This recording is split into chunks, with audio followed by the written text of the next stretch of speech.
ఈ కార్యక్రమానికి ఇక్కడికి వచ్చి చిక్కటి చిరునవ్వుల మధ్య ఇంతటి ఆప్యాయతలు, ఇంతటి ప్రేమానురాగాలు చూపిస్తా ఉన్న ప్రతి అక్కకు,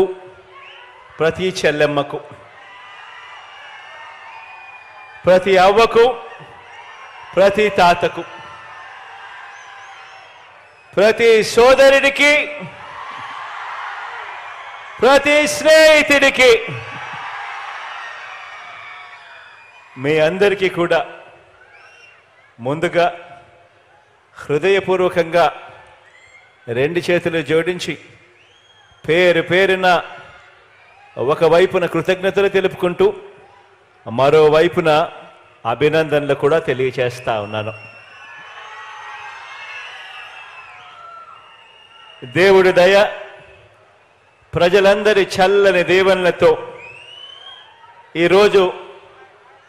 పేదలందరికీ కూడా మంచి చేసే మరో మంచి కార్యక్రమం ఇవాళ ఇక్కడ నుంచి జరుగుతూ ఉంది. ఏకంగా 31 లక్షల పేదలకు ఇళ్ల పట్టాలను పొజిషన్ సర్టిఫికెట్ల రూపేణా అయితేనేమి,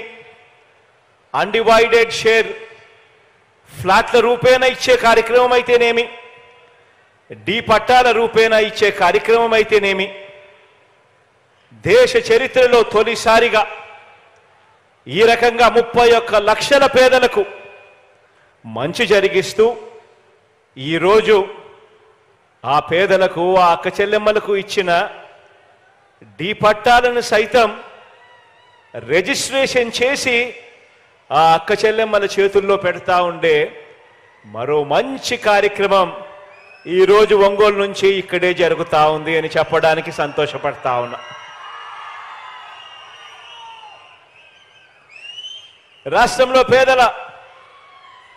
రాష్ట్రంలో పేదలందరికీ ఇళ్ల స్థలాలు ఇచ్చే విషయం కానివ్వండి, వారికి శాశ్వతంగా మేలు చేసే అడుగులు వేసే విషయంలో కానివ్వండి, ఇళ్ల నిర్మాణం విషయంలో కానివ్వండి, గత ప్రభుత్వానికి మనందరి ప్రభుత్వానికి మధ్య తేడా ఎంతుందో ఒకసారి గమనించమని చెప్పి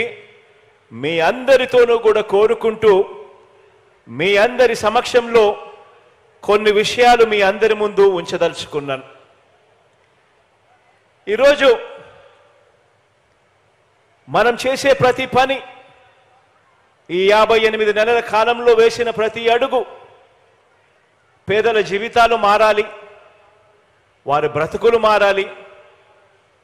ఆ పేద పిల్లలు ఎదగాలి, ఎదిగి భవిష్యత్తులో పేదరికం నుంచి బయటకు వచ్చే పరిస్థితి రావాలి అని ప్రతి అడుగు పడింది. పేదలకు ఒక న్యాయం, పెద్దలకు మరో న్యాయం ఉండటానికి వీల్లేదని పేదలకిచ్చే ఇళ్ల పట్టాలను కూడా రాష్ట్రంలో ఐఏఎస్ అధికారులకు కానీ, లేకపోతే ఎప్పుడైనా ఎమ్మెల్యేలకు ఇచ్చే పట్టాలు కానీ, లేకపోతే ఇతర ప్రముఖులకు ఇచ్చే వాళ్లకు పట్టాలు ఇచ్చినప్పుడు వాళ్ళకు ఏ నిబంధనలు అయితే వర్తిస్తాయో, ఏ నిబంధనలు అయితే వాళ్లకు పెడతామో అవే, అటువంటి నిబంధనలే, అటువంటి రిజిస్ట్రేషన్ ఇచ్చి కన్వేయన్స్ డీడ్ ఇచ్చే కార్యక్రమమే మన పేదలందరికీ కూడా జరగాలి అని చెప్పి మొట్టమొదటిసారిగా రాష్ట్ర చరిత్రలో ఎప్పుడూ జరగని విధంగా ఏకంగా పేదలకిచ్చే ఇళ్ల పట్టాలను డి పట్టాలుగా కాకుండా ఏకంగా రిజిస్ట్రేషన్ చేసి ఇచ్చే కార్యక్రమం జరుగుతా ఉంది ఇవాళ ఇక్కడ నుంచి. రాష్ట్రంలో ప్రజలకు 2 రకాల నిబంధనలు ఉండటం నిజంగా నాకు కూడా ఆశ్చర్యం అనిపించింది. నాకు మొట్టమొదట తెలియదు, తెలుసుకున్నప్పుడు నాకే ఆశ్చర్యం అనిపించింది.